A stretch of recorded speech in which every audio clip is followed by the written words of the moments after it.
읽겠습니다. 마태복음 2장 1절에서 12절 말씀을 제가 봉독해 드리겠습니다. 마태복음 2장 1절에서 12절. 헤롯 왕 때에 예수께서 유대 베들레헴에서 나심에 동방으로부터 박사들이 예루살렘에 이르러 말하되 유대인의 왕으로 나신 이가 어디 계시냐?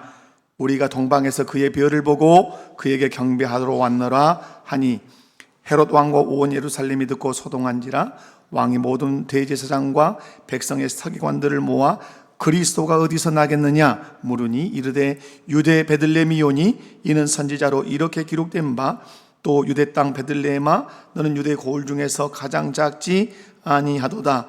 내게서 한 다스리는 자가 나와서 내 백성 이스라엘의 목자가 되리라 하였음이니이다.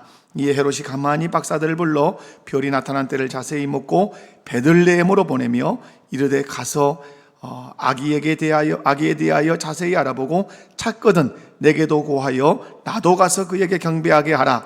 박사들이 왕의 말을 듣고 갈새 동방에서 보던 그 별이 문득 앞서 인도하여 가다가 아기 있는 곳 위에 머물러 서 있는지라. 그들이 별을 보고 매우 크게 기뻐하더라. 집에 들어가 아기와 그의 어머니 마리아가 함께 있는 것을 보고 엎드려 아기께 경배하고 보배합을 열어 황금과 요양과 몰약을 예물로 드리니라. 그들은 꿈에 헤롯에게로 돌아가지 말라 지시하심을 받아 다른 길로 고국에 돌아가니라. 아멘. 할렐루야. 오늘 2024년 1월 첫 주 맞이했습니다. 2024년 한 해 동안 하나님께 여러분 영광을 돌리시고 하나님께서 베풀어 주신 그 은혜와 복을 올 한 해 꼭 누리시기를 주님의 이름으로 축원합니다. 그런 의미에서 첫 주니까 한번 인사합시다. 새해 복 많이 받읍시다. 그 복은 하나님이 주시는 복이에요. 자, 여러분 2024년 우리 교회 표가 뒤에 배경에 이렇게 이제 있는데요.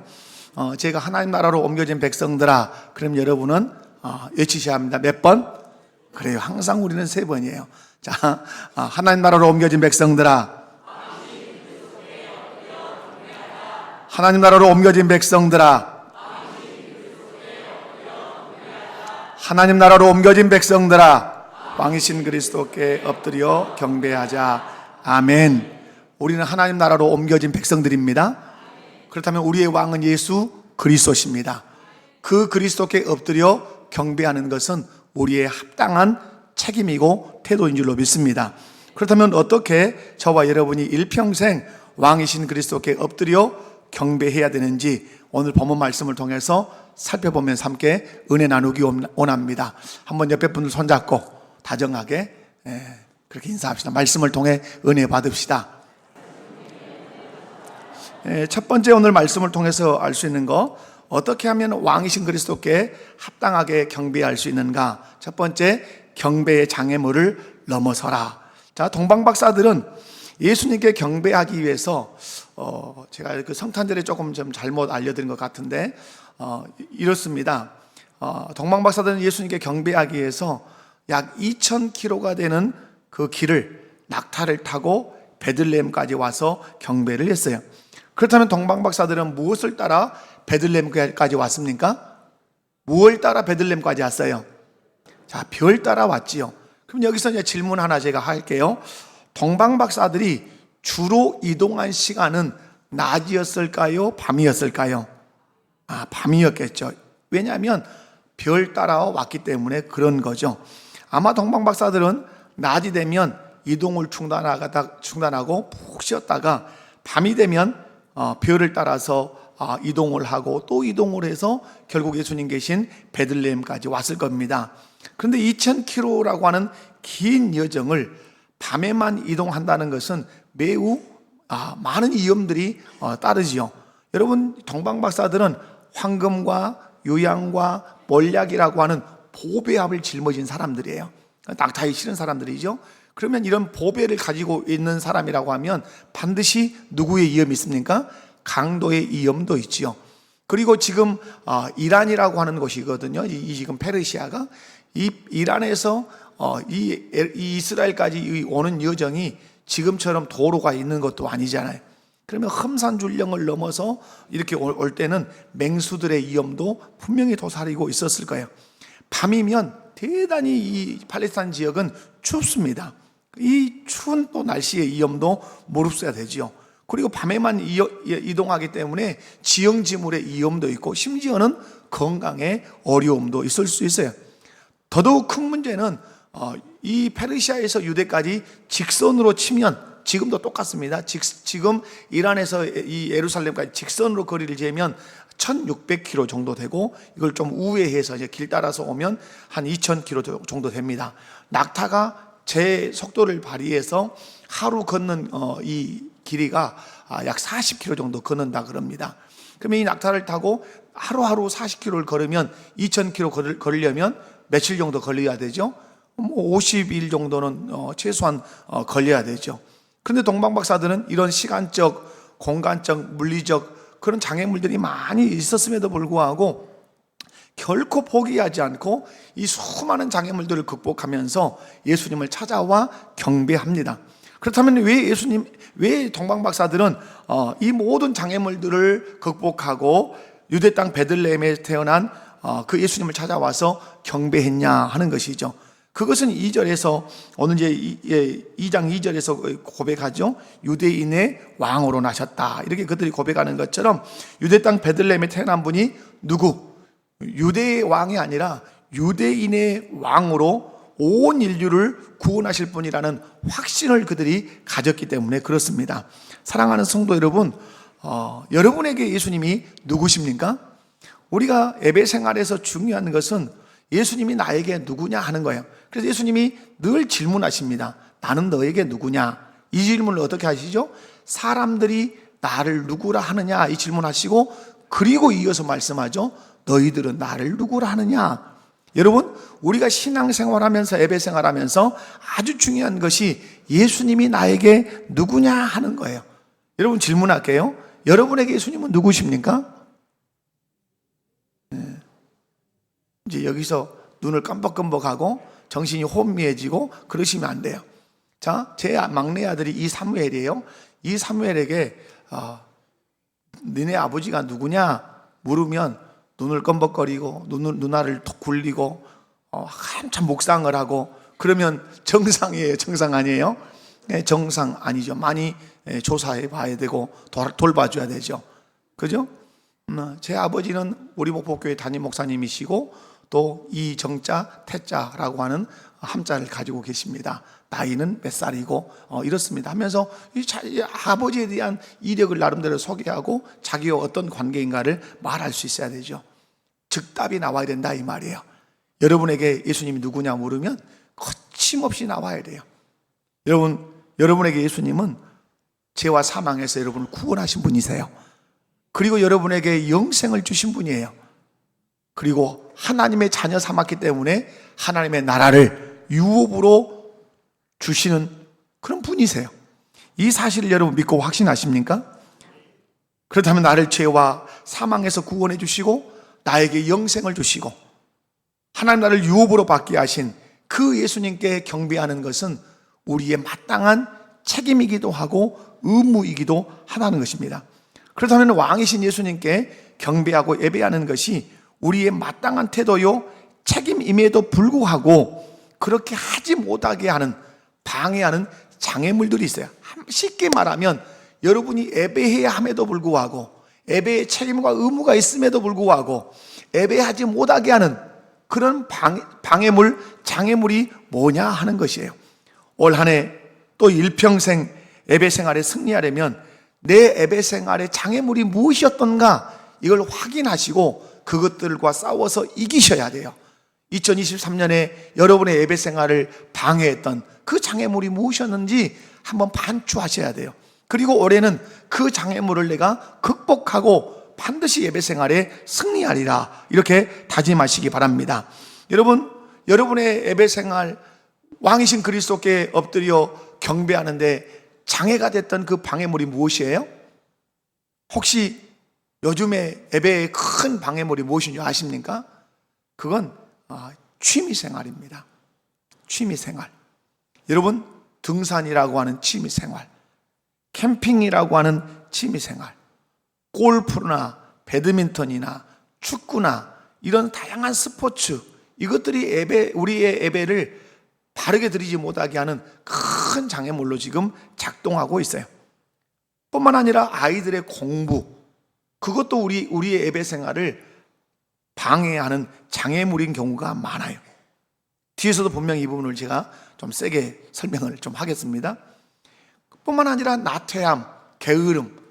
여러분, 예수 믿으려면 부지런해야 되죠.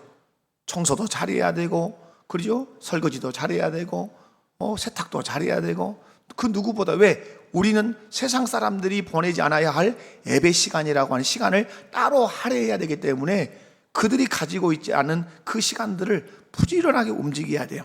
그러므로 예배 생활에 방해가 되는 건 뭐죠? 나태함이에요. 게으름이에요. 나태함과 게으름이, 아이고 오늘은 가지 말자, 아이고 주일 예배 가지 말자, 아이고 주일밤 예배 가지 말자.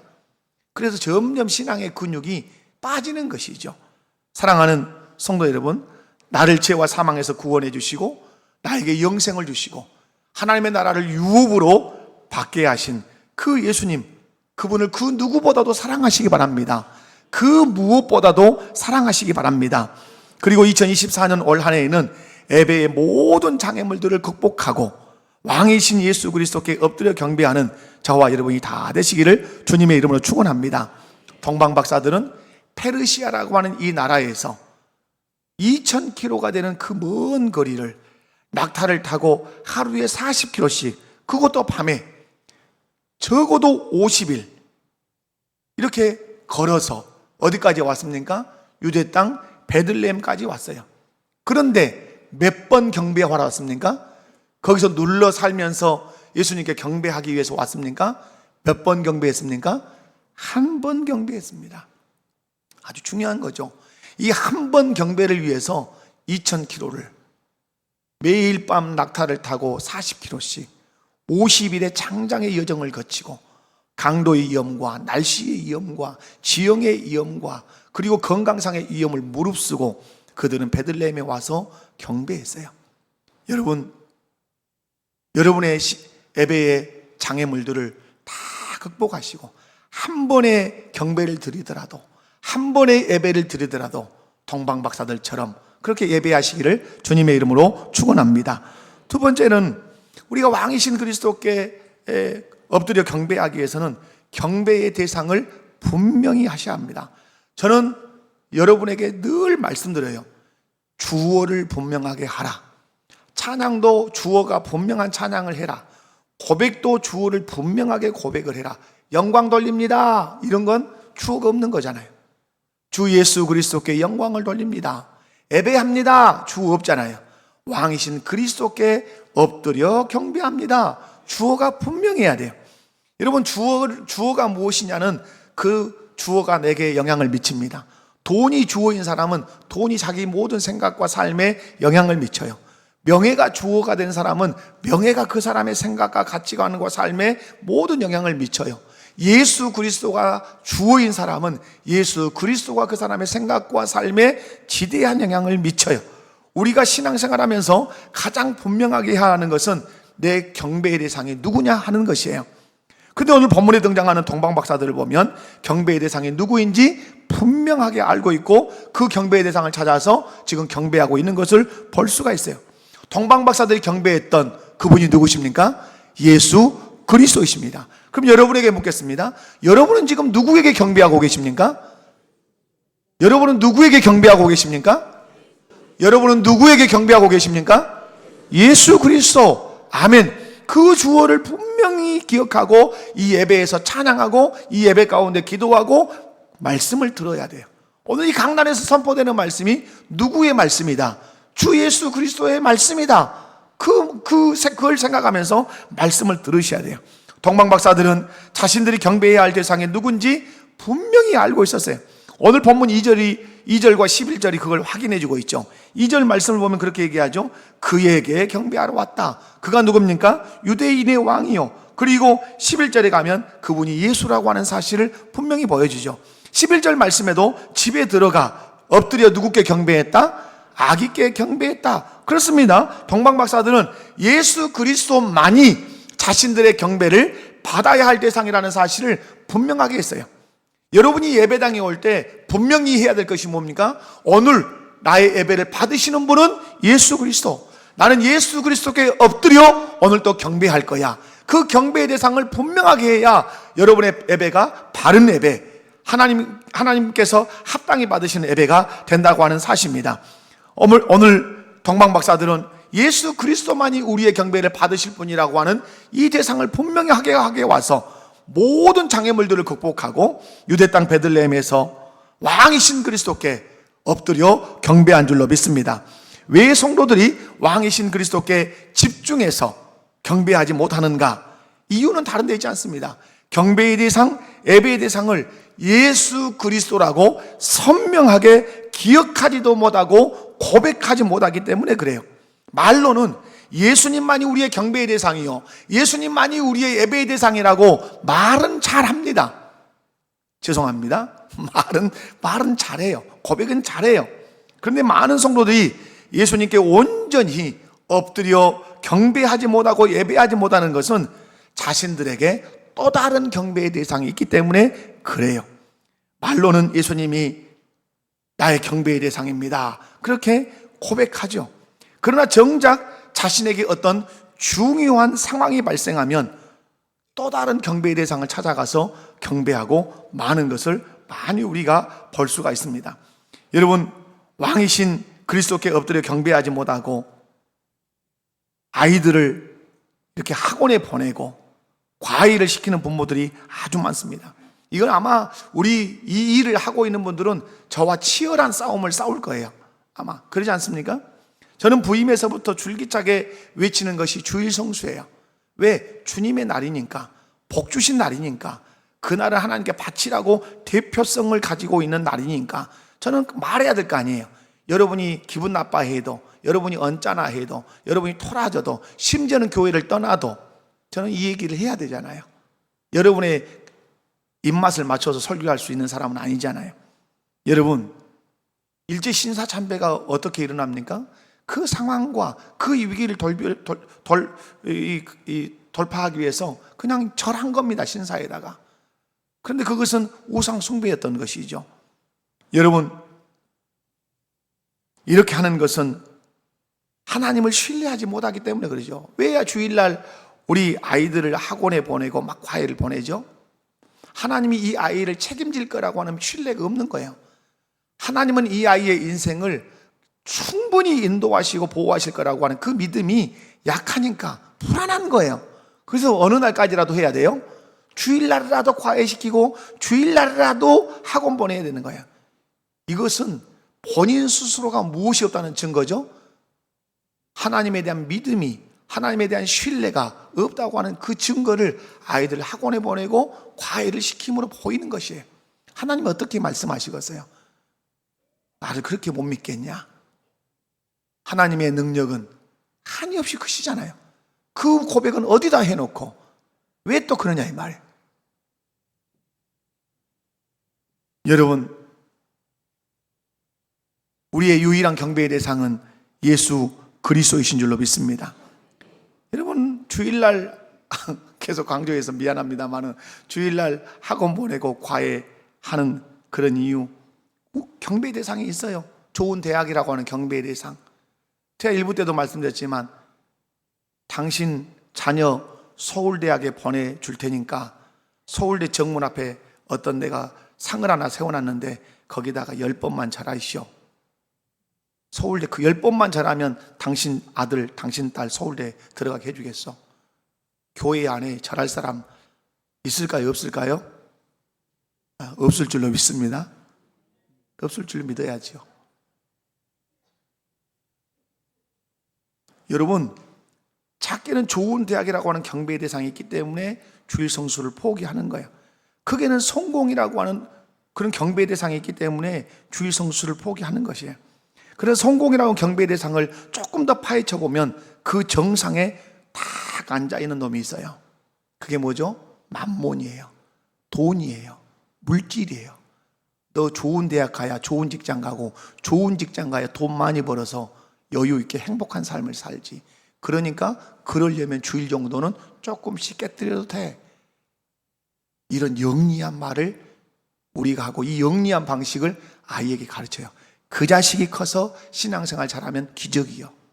기적 중에 기적이요. 왜? 내가 범한 주의를 그 아이가 지킨다고 하는 것은 기적이죠. 왜 이렇게 하죠? 예수 그리스도만이 자신의 유일한 경배의 대상이라고 결코 마음으로 인정하지 못하기 때문에 그렇죠. 그러나 성경은 단호하게 가르쳐요. 나 외에 다른 신을 내게 두지 마라. 너를 위하여 새긴 우상을 만들지 마라. 여러분이 다른 신을, 다른 우상을 여러분 만들어 놓고 집에서 섬기지 않잖아요. 그러나 죄송한 말이지만 마음 안에 큰 우상이 있어요. 그것이 우리 아이들을 기르는 엄마들은 좋은 대학이라는 우상이 있고, 좋은 대학이라는 우상을 헤쳐보면 성공이라는 우상이 있고, 성공이라는 우상을 헤쳐보면 그 위에 또아리를 들고 있는 만몬, 물질, 돈이라고 하는 우상이 딱 앉아 있어요. 그 돈 앞에 수없이 성도들이 경배한단 말이에요. 왜 그렇습니까? 내가 경배해야 될 대상은 예수 그리스도 뿐이라고 하는 이 믿음이 약해져 있기 때문에 그래요. 사랑하는 성도 여러분, 경배의 대상은 오직 하나님 뿐이신 줄 믿습니다. 분명한 사실은 우리의 경배의 대상은 성부, 성자, 성령, 삼위일체 하나님 뿐이에요. 오늘 본문 말씀이 소개하고 싶은 경배의 대상은 누구입니까? 동방박사예요? 아니면 동방박사들 인도한 비올이에요? 아니면 헤롯 왕입니까? 그것도 아니면 성전에서 큰 소리치는 대제사장 무리입니까? 그것도 아니면 예수님을 낳은 마리아나 또 요셉입니까? 오늘 성경이 드러내고 싶어하고 소개하고 싶은 경배의 대상은 예수 그리스도 뿐이신 줄 믿습니다. 그래서 동방박사들은 예수님이 계신 집으로 들어갔어요. 집에 들어가서 예수님을 확인하고 예수님께 엎드려 경배했어요. 왜? 그 집에 계신 예수님만이 경배를 받으셔야 할 유일한 대상이셨기 때문에 그래요. 그래서 동방박사들은 예수님이 계신 집에 들어가서 예수께 엎드려 경배하고 보배 앞을 열어 황금과 유황과 몰약을 예물로 드린 줄로 믿습니다. 사랑하는 성도 여러분, 신앙생활의 싸움은 예배 싸움이다. 따라서 해봅시다. 신앙생활의 싸움은 예배 싸움이다. 여러분, 창세기에서부터 요한계시록까지 싸움은 무슨 싸움인 줄 아십니까? 창세기에서 요한계시록까지 싸움, 예수님 재림하실 때까지 싸움은 경배 싸움이에요.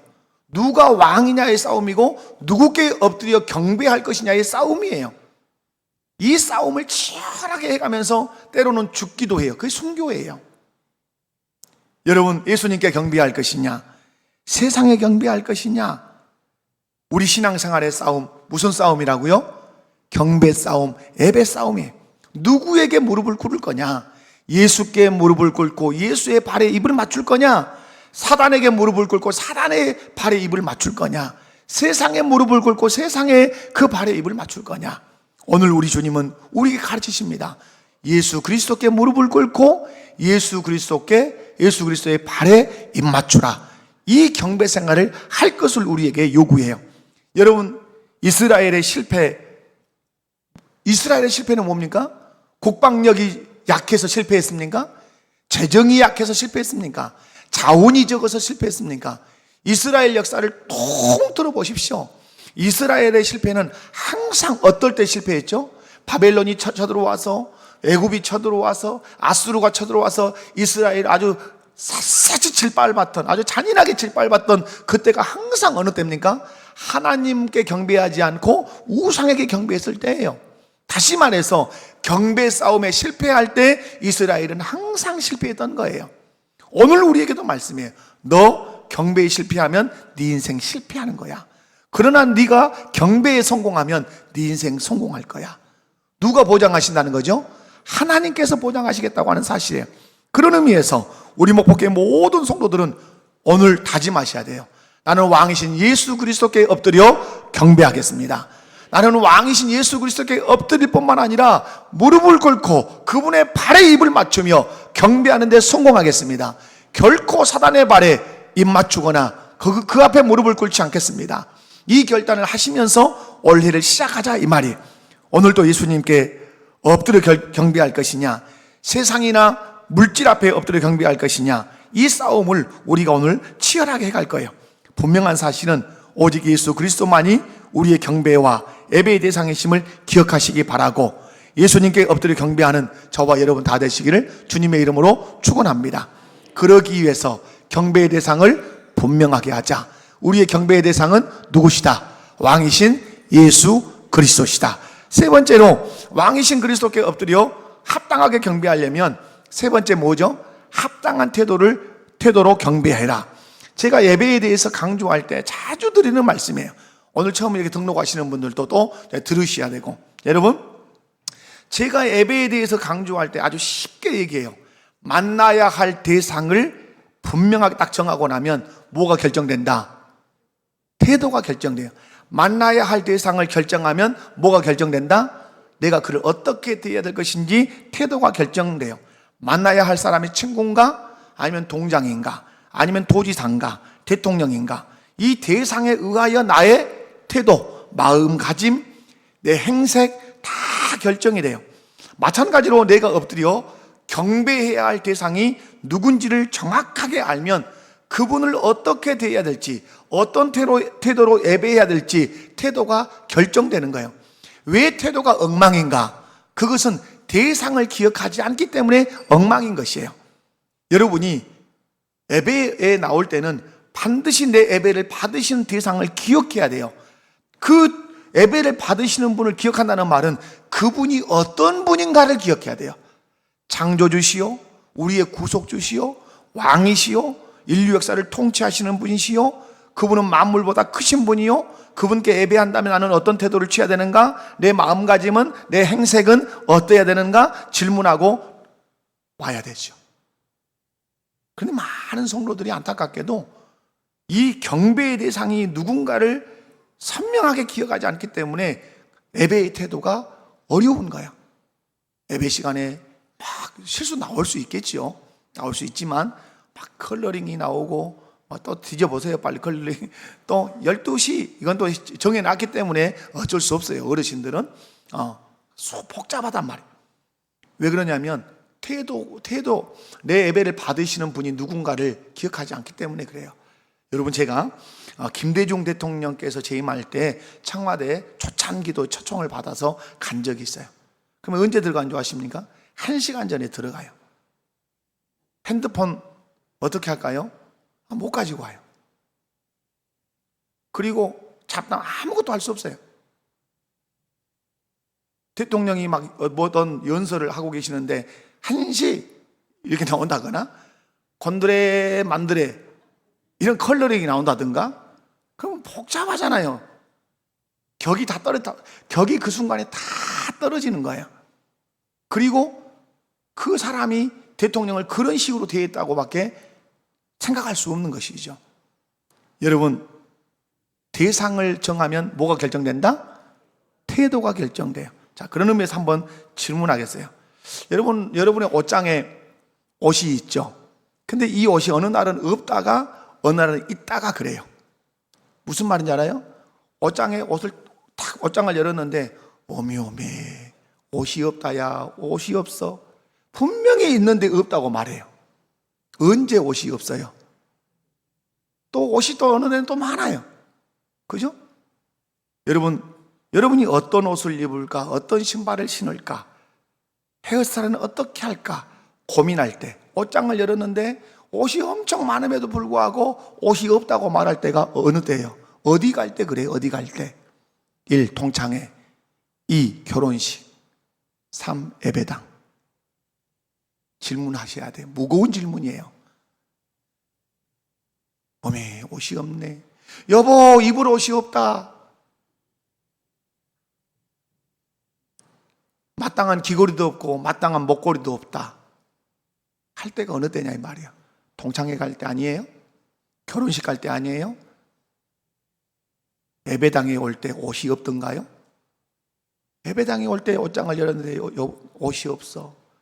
우리 주께 예배하러 가야 되는데 옷이 없어. 귀걸이도 없어. 목걸이도 부족해. 그러신 적이 있으시냐 이 말이죠. 여러분, 물론 예보보다 더 중요한 것은 우리의 내면이죠. 자기를 잘 살피고 회개하고 형제와 화목하고 와야 되죠. 뿐만 아니라 우리의 예모도 중요한 거죠. 화려한 옷을 입으라는 것도 아니에요. 단정하게 하나님 받으실 만하게. 그런 의미에서 예배에서 중요한 것은 태도죠.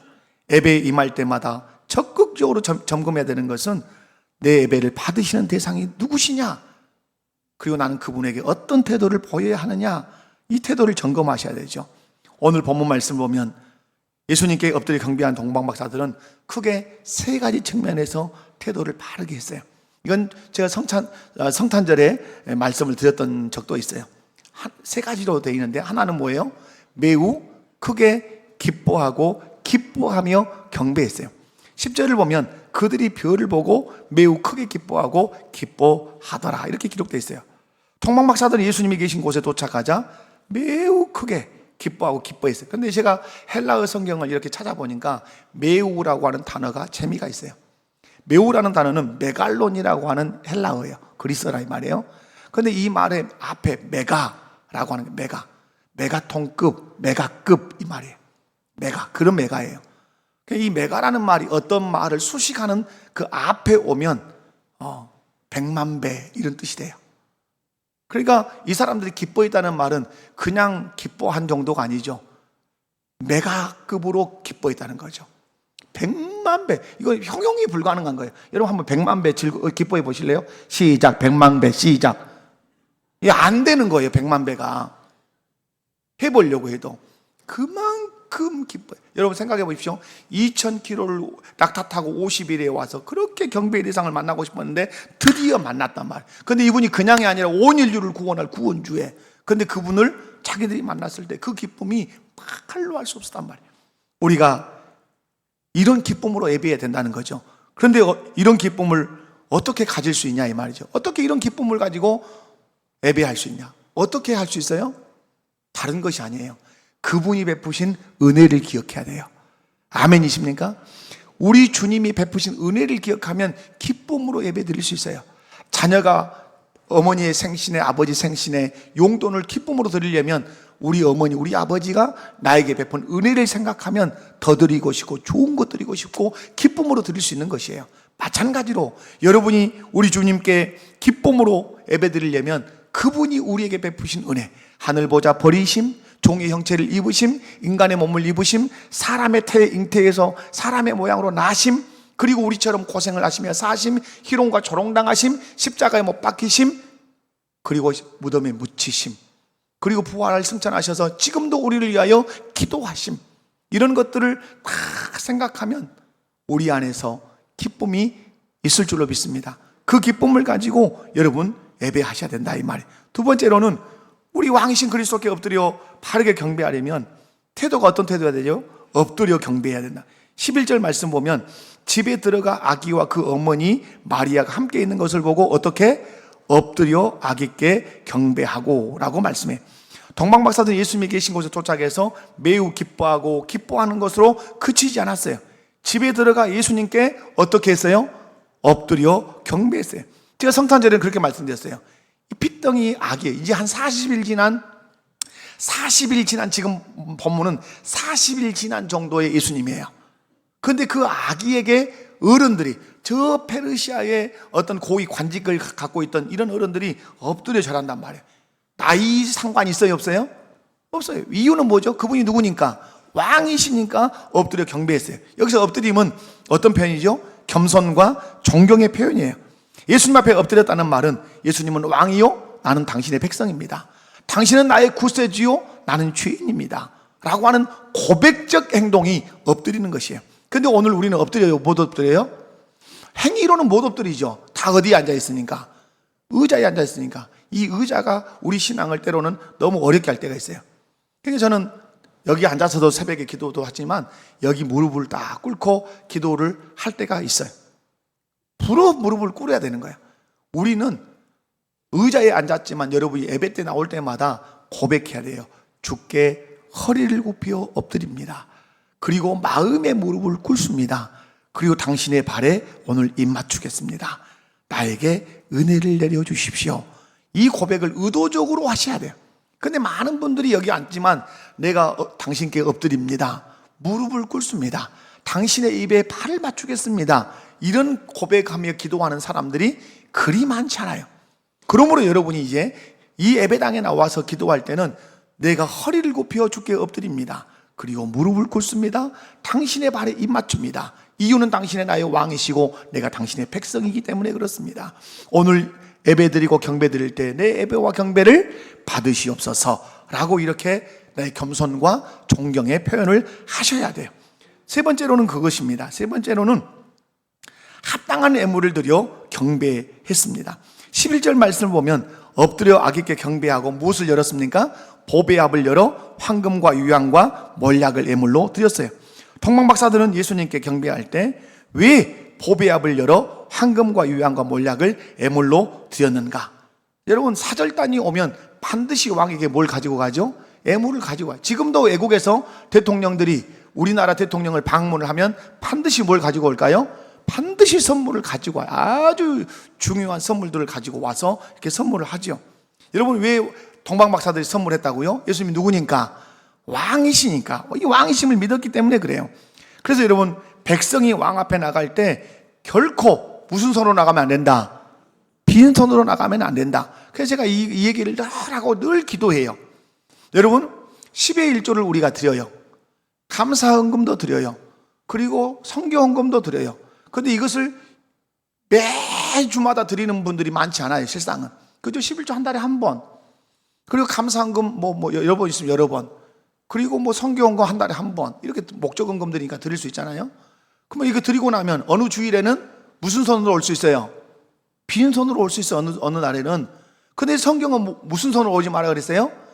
빈손으로 왕 앞에 나오지 마라. 그래서 있는 헌금이 무슨 헌금이다? 주일 헌금인 것이에요. 그런데 재밌는 분들이 계세요. 왜 주일 헌금을 하십니까? 이거 봉투에도 안 담고 주정 헌금은 담기도 해요. 주정 헌금은. 근데 우리는 이제 주정 헌금이 아니에요. 봉투 넣는 꽂이도 없고 그래서 주일 헌금이에요. 그럼 물어봐요, 제가. 주일 헌금은 왜 하십니까? 이렇게 물어보면 여러분이 대답해봐요. 시작. 그런데 기가 막힌 대답을 하신 분들이 계세요. 그래도 밥값은 내고 가야지라우. 뭔 값을 내고 간다고? 평생을 주일 헌금 드리면서 무슨 값 내고 간 사람이요? 밥값 내고 간 사람이요. 뭐라고요? 평생 주일 헌금 했는데 왜 주일 헌금 했어? 라고 물으면 뭐라고 대답한다고요? 그래도 점심값 정도는 교회에다 내고 가야죠. 그분은 평생토록 무슨 값만 내고 간 사람이에요? 밥값 내고 간 사람이에요. 밥값. 근데 우리 선배들이 가르친 것은 밥값으로 가르친 게 아니에요. 뭐예요? 왕 앞에 나올 때 빈손으로 나오지 마라. 빈손 되지 않게 하기 위해서 가르친 거란 말이에요. 혹시 여러분 배워보신 적이 있냐고 늘 제가 물어봐요. 이런 거 배워보신 적 있냐? 아셔야 돼요. 여러분, 그런데 오늘 중요한 말이 있어요. 중요한 것은 여러분, 합당한 예물을 드려야 돼요. 어떤 예물? 합당한 예물. 자, 시편 한 군데만 찾아보겠습니다. 시편 96편 3절. 시간이 가더라도 여러분 배우시고 가십시다. 시편 96편 3절을 찾아서 한번 읽도록 합니다. 자, 시편 96편 3절 한 절만 읽습니다. 자, 시작.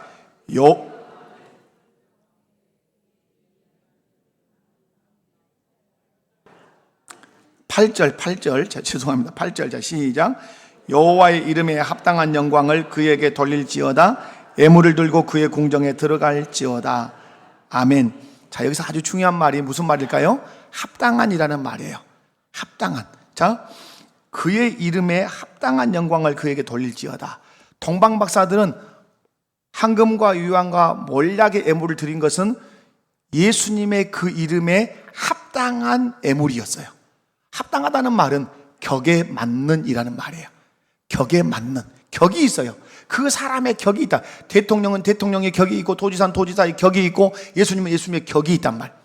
여러분이 예물을 드릴 때 예수님의 격에 맞게 드리셔야 돼요. 아멘이십니까?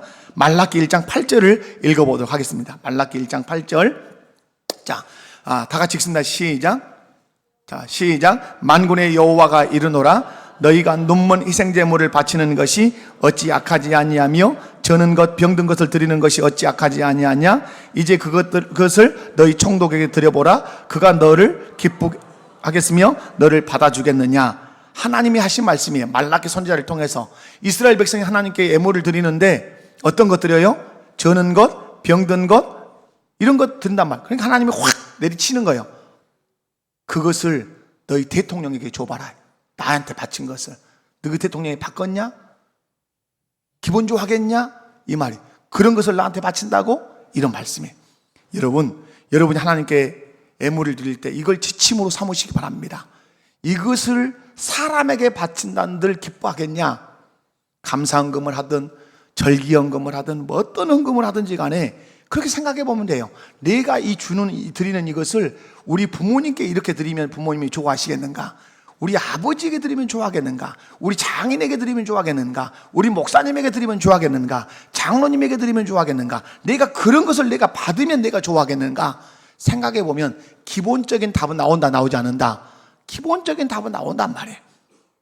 사랑하는 성도 여러분, 분명한 것은 하나님께 예물을 드릴 때 하나님의 격에 맞는 합당한 예물을 드리라고 말씀해요.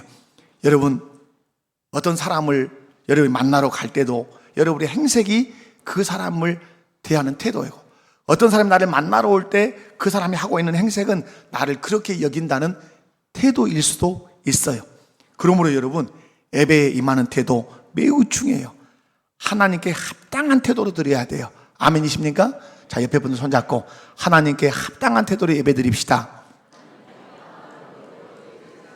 말씀했습니다. 왕이신 그리스도께 엎드려 경배해야 할 책임이 우리에게 있어요. 그러려면 경배의 장애물을 철저하게 넘어서셔야 되고, 그리고 경배의 대상이 누군가를 분명하게 알고 그 경배의 대상에 합당한 여러분 태도를 가지고 경배해야 돼요. 베푸신 은혜를 기억하고 매우 크게 기뻐하며 여러분 경배하셔야 되고, 그리고 겸손과 존중의 표현을 다 하며 엎드려 경배하셔야 되고, 그리고 왕이신 그리스도 그 격에 맞게 합당한 예물을 드리며 경배하셔야 될 줄로 믿습니다. 올 한 해 제가 이렇게 길게 설명하는 것은 올 한 해 무엇으로 승리하자? 예배로 승리하자. 아멘. 자, 저쪽에 실천사항이 3가지가 있어요. 제가 1 하면 2, 3. 자, 이쪽에. 자, 시작. 1. 2. 3. 올 한 해 이 3가지 실천사항이 우리의 삶이 되도록 힘쓰시기 바랍니다. 다 같이 자리에서 일어나십시다.